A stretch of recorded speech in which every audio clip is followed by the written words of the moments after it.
Welcome to the weekly Metals, Money, and Markets update for the week ending Friday, September 16th, hosted by Mickey Fulp, the Mercenary Geologist, and for miningclips.com, I'm Erick Bertsch. Hi, Mickey. Hello, Eric.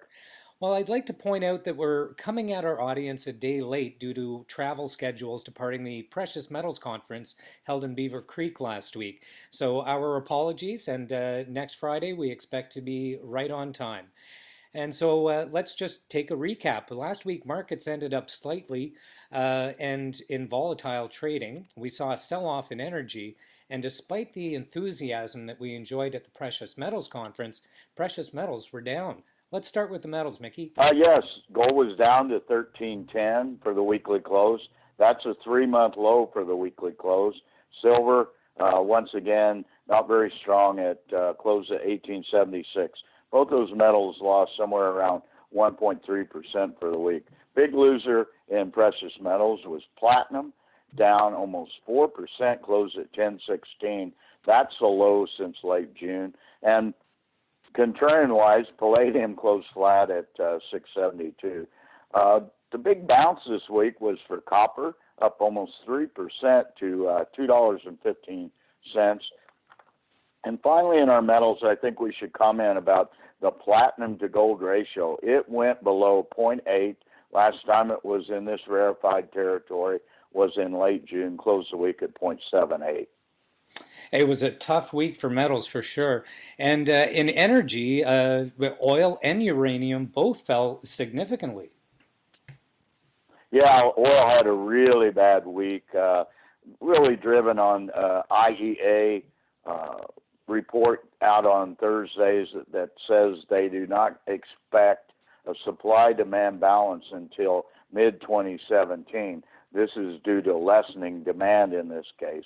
So we see this up and down movement depending on what the IEA says, what the Russians, what the Iran, the Saudis. It just goes back and forth, it seems, every week.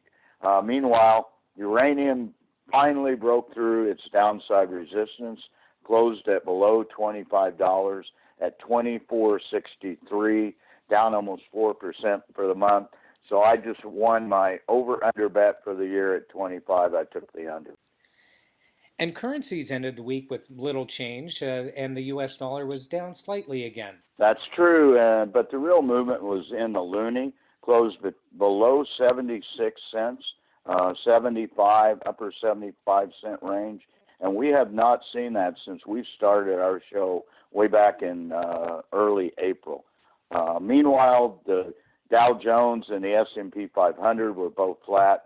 The NASDAQ was a bit contrarian to that. It was once again pushing toward a record high. Perhaps you can tell me the reason for that. And finally, the Toronto Venture Exchange did not have a good week.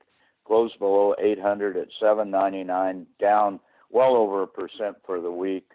And we can look at that as really tracking the gold price over the last couple of months.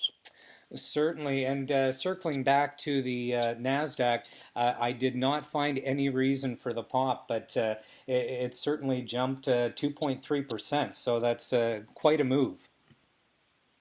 Yeah, it essentially exactly made up what it did when it was in record territory a couple of weeks ago.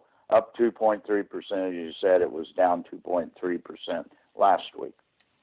Well, thanks again for your analysis this week, Mickey, and we'll be back to our regular Friday afternoon show next week. I look forward to it, Eric. Take care.